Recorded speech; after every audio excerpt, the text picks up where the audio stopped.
In this tutorial, we're going to look at animating pose to pose. So in the last episode, we looked at doing straight ahead animation. So you just draw frame 1, and then you move on and you draw frame 2 and draw frame 3, 4, 5, 6, and you hope that you're doing things correct and how you want them to go. So that's how we started.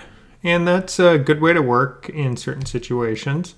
And sometimes people are going to find that working in pose to pose is easier to decide what you're trying to do. So I'm going to start out as I draw here, and I'm just going to have a character that's standing, and I'll just be standing, got some hips, got torso, and they're going to be holding a big giant hammer.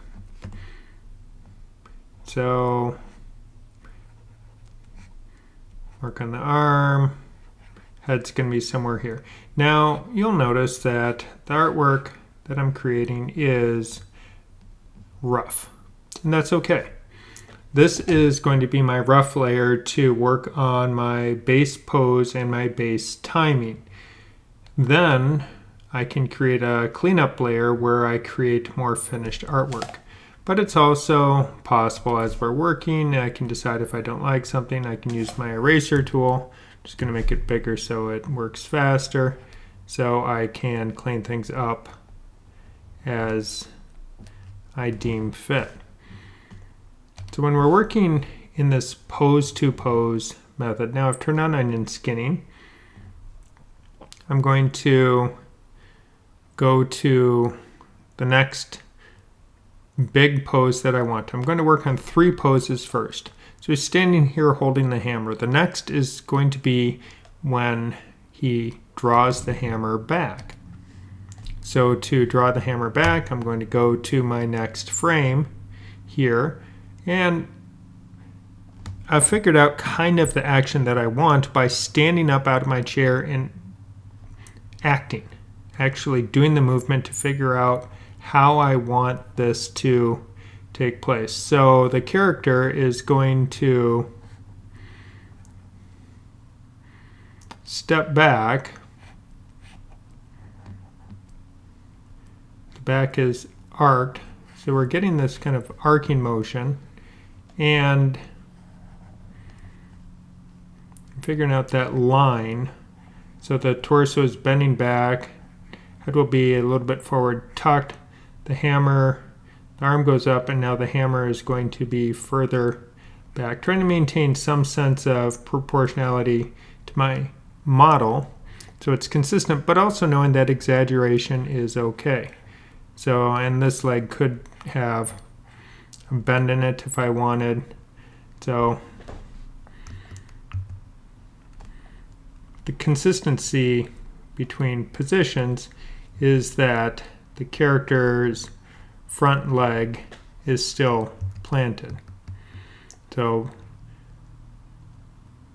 starting pose, going back, and I'm even just going to grab the eraser, clean that up a little bit just so I'm happier with what I see. And now move to that third pose. So now on this pose, the leg will be forward, the hips will be forward, so they've followed forward, bent over at the waist, head up looking where we're going, arm,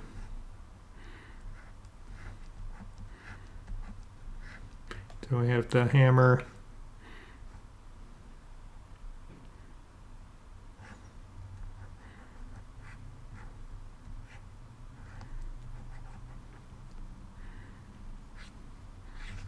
so trying to think how I want that kind of that arc,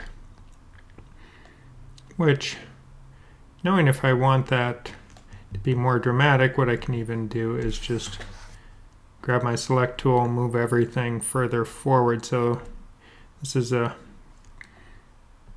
dramatic animation. Now let's redraw. I like that better. It's a little more lively. Remember that exaggeration is going to make whatever you do when you're animating more interesting to follow. So we have starting, bring it back, pull forward. So I have 3 poses here. Now, to expand this out, what we can do is I can start moving these out and kind of figuring out positions that would be halfway in between. And as I do that, I want to think about what portions of the movement or animation are slow and which movements are going to be faster. So right now I've created 3 key poses. Now what I want to do is I'm clicking out in the timeline, not on one of my frames. That's going to be important here. So I'm clicking further out in the timeline so then I can highlight those 2 frames. Now, it is possible to click and drag and select those 2 frames, but I would argue that if you're not custom or used to working with the timeline, that's going to be difficult for you to have that precision in your control. It's much easier to click out like this, and now I'm just going to pull them over 1 frame. Now we'll notice the first frame, if we look, it's twice as big as, and I'm just going to zoom my timeline in a little bit. And we can zoom in and out in our timeline if we use the number 1 key to zoom out and number 2 key to zoom in. So if I hit 1, it's zooming in, hit 2, it's zooming out. And that works also in my stage area. So if I'm here, if I press 2, we're zooming in, 1, we're zooming out. If I want to reset my view, the keyboard shortcut is Shift and the letter M, as in mouse. Okay, so now I've zoomed in just to try and show that difference. So this is now 2 frames long. And now that I've extended the exposure on that first frame, I'm going to insert an empty drawing. And we can see in our timeline, we have the little button for insert an empty drawing. We can do it under the drawing menu. You can do it with right clicking. I find it's easiest just to click, and the keyboard shortcut of Alt or Option, Shift, and the letter R, as in round. So I can click there, and now I have an empty drawing. And as we do that, remember that red is the pass, green is forward. So we had the starting frame and then the frame going back. Now if I don't want to see as many frames forward, if I only want to see 1, in our controls up here we can adjust that onion skinning. We can grab the little handle down here, but we can also add or subtract frames from the onion skinning. So if I want to reduce it so I only see the 2 frames I'm working with, that can make this particular process a little bit easier. Again, using the buttons up here for controlling how much I see in my onion skinning. So now I'm on an empty drawing, and I'm going to work on the in-between. So thinking about it, this is in between, but the motion is going to start slower at the beginning and end up faster as it gets up to height. So that means if I'm going to start out and put the hips in, I'll put the hips kind of in the middle. The torso is going to be closer, it'll be skewing towards the red frame.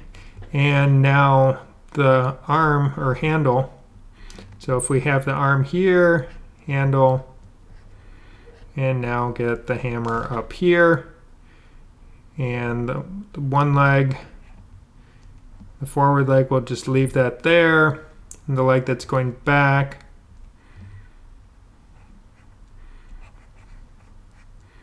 we put it up in there so we can see. Now we have that kind of in-between motion happening with our artwork. Now if I want to reduce how many frames I'm seeing behind as well, I can do that. So I'm only seeing 1, we look here, 1 forward and 1 back onion skinning. So opening, 2nd frame, 3rd frame we're back, 4th frame going down. So now I'm going to repeat that process, drag this out, click on the frame that then doubled its exposure. And with that frame selected, I can then click Add an Empty Drawing. Now if it's not selected there, notice that button's grayed out. So all of the buttons are going to be very much context aware of what area is active in your window.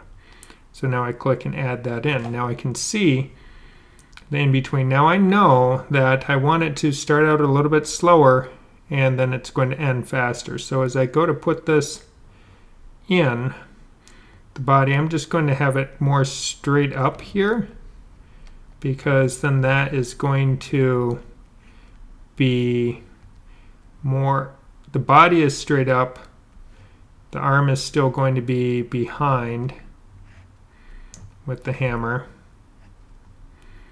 and then the back leg, so the hammer is almost pulled, it's almost lifting the body upward, thinking through that exaggeration.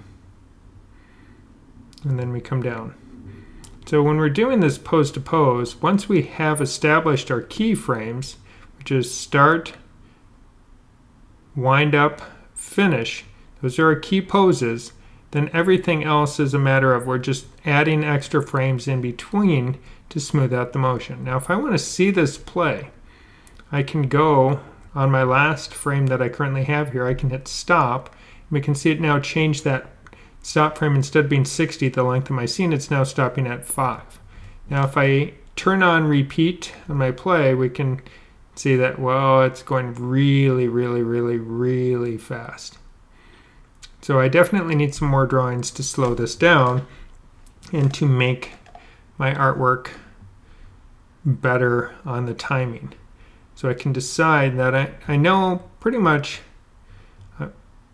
I'm going to need, so I definitely want one between the first and second, because again, I want it to be slower as it pulls it off the ground, and then it swings it back, and then it'll be slower going forward and finish. So I probably won't put anything in between those two frames, but I'll put something in between the back and that forward frame. So again, click out in the emptiness, so I select those two, move it out one, click in that frame, insert that empty drawing. So now I'm going to, again,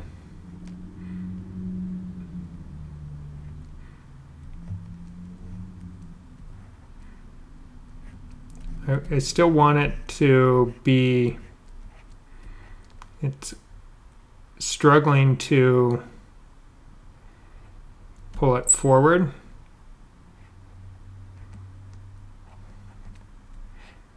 So we see that effort happening. Back, struggle, faster, bam, faster. Now I want to put something in between these two frames, between the first one and the second one. So I can now move that over, go to the empty frame, insert that empty drawing.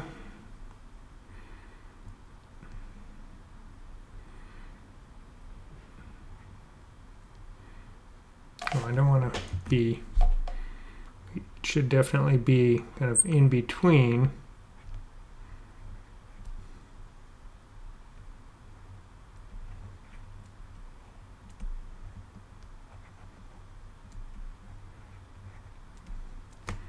So if body's struggling to get this moving, it's going to just be moving only a little bit. Then it starts swinging, goes faster, in between, boom, boom. Now, kind of want one more in between those two. So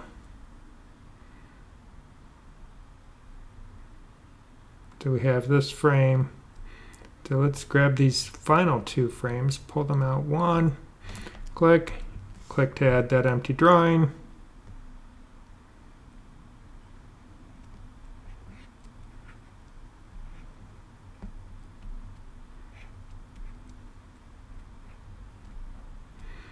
And So the previous one was kind of winding up, and now it's starting to move in that direction. As we go through, we can see how we're following that path as part of it.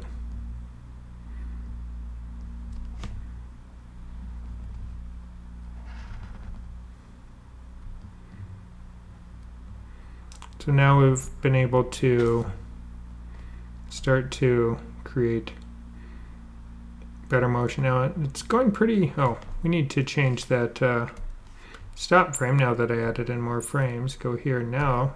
Again, I click on stop, it's actually a button, so now we can, now that works better. It's still really, really fast because these are all drawn on ones. Now we can expand these out, these frames, so that we're drawing on twos. And the easiest way is to right click on it. And when I do that, then it pulls up option for exposure. Now exposure, you'll see we have options of plus and minus. So if you have a numeric keyboard, so you're not on a laptop but on a full-size keyboard with the number key on the side, and you hit the plus and minus over there, that works the best for doing this. You can increase and decrease your exposure quite easily. I can also just go down to the end here and choose set exposure to 2. And now you'll notice all my frames doubled. Let me go to the very end here, hit stop. Now if we run this, we can see it's better. Now if I take a given frame here, this ending frame, if I want to hold this longer, then we can increase its exposure. Now we can also click out here and using the function key use F5, and then that increases exposure as well. So I can use F5 to increase that exposure. So now that means I held this a little bit longer. We'll just change our stop frame here. Hit play, and now we can see how it's working in creating better animation. So when we're doing pose to pose animation, we're starting with those key places, the beginning, a key middle point, and where we want to end up. Then we need to space those out and think about that timing. How do we adjust that timing to create the animation that we're looking for? Animation is change over time. So how much change over how much time? We're trying to adjust that. Now in this particular example, it lends itself as we're swinging something. We want to think about moving in arcs. One of the hallmarks of good animation is things follow a curve or an arc. They don't move in a straight line. So we should be following that. What is the arc the hips are taking? The head. In this case, the arm and hammer are very easy to follow arc as we do this. So as you build it up, you're kind of having the distance each step along the way and trying to figure out what do you need to make your animation happen. We right click on something. We can now go up to exposure, and we have options for setting exposure. So these are all things that we can do to make it much easier for you. The next thing that I want you to think about, once you develop your key poses, you've roughed in your timing, so you're pretty happy with how it plays back, is to think about adding, clicking that arrow, we can add a new drawing layer. You can also click right here where it says add drawing layer, but if I just click here and choose add drawing layer, that works. I get to give it a name, and I'm just going to call this one clean, and now I can add it and then close this window, because if I wanted to keep adding layers, I could just type in the name, hit add, type in the name, hit add, or the return or enter key on your keyboard will be the same as hitting add. So I'm going to close that. Now we can see I have a new layer.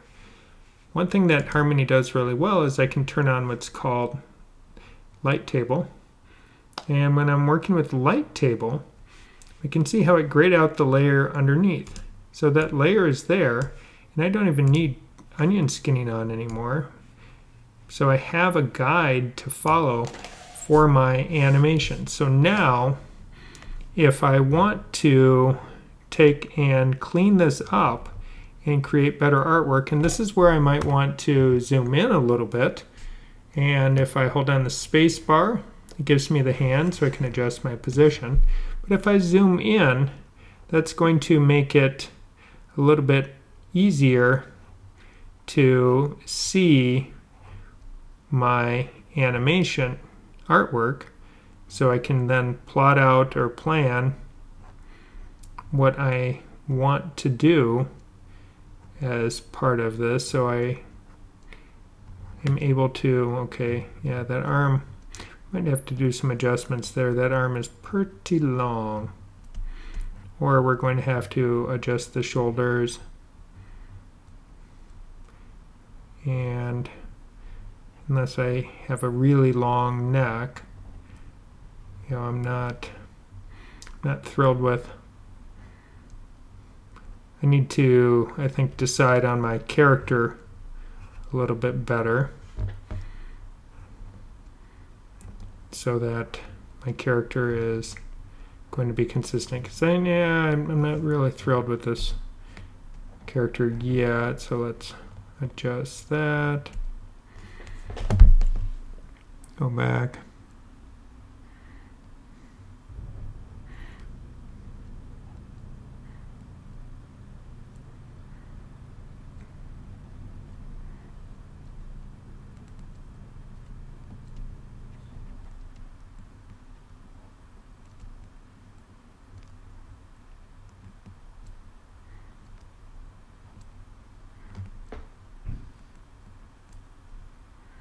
So it's deciding what do you want your character to look like. What is my character wearing? I've decided it's still summertime, so my character is going to be in some version of shorts. And tank top, just because. All right. So I can clean up my artwork using my light table as a guide, so that as I work with that I can see what I want that timing to be.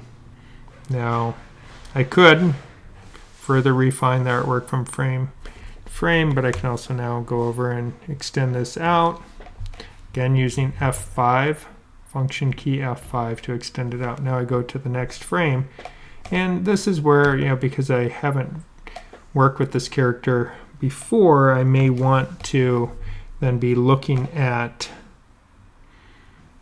how I want the character to look, so I can stay somewhat on model. Now, character is, as I look at what was there before, just pulling back, and I have to think in terms of, do I want the head to go forward as the shoulders are pulling back? So the chin goes down, the head is tilting forward, even though when I roughed it, I brought the head back. But I think I'm going to bring the head forward on it. And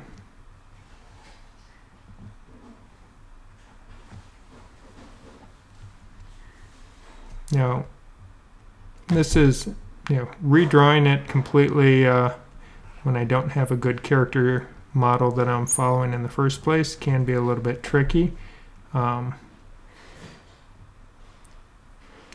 So let's see, this leg will be forward because it's then going to bend. Shoe, the other leg, we're just going to more leave it where it was. Now if I turn off the bottom layer, I can just see what's there. Turn off onion skinning. And he's working on pulling it up. Now, if I don't like this, which I kind of don't, something else that we could do going forward. I can select and just delete that. And if I take the artwork that is there, copy that, move into frame 2, I can paste it in. Now let's turn on that bottom layer so I can see where I want it pose-wise. So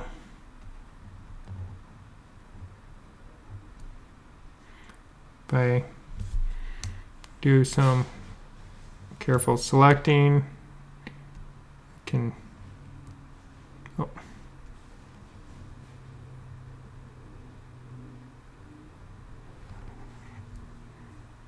do some selecting there.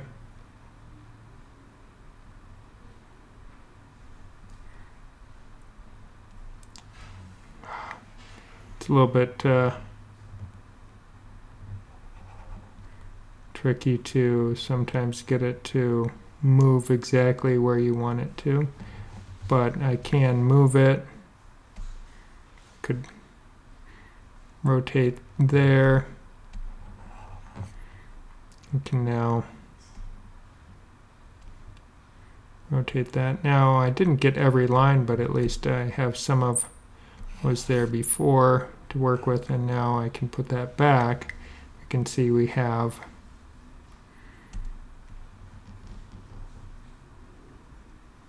part of what was there. So now I want all of that, and I'm going to rotate it back a little bit. Work on. The hard part when it's not filled is getting it selected.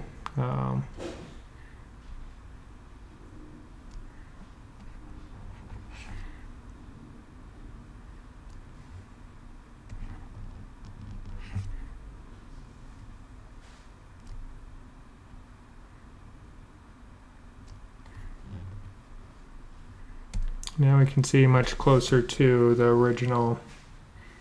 So the character's trying to pull the hammer.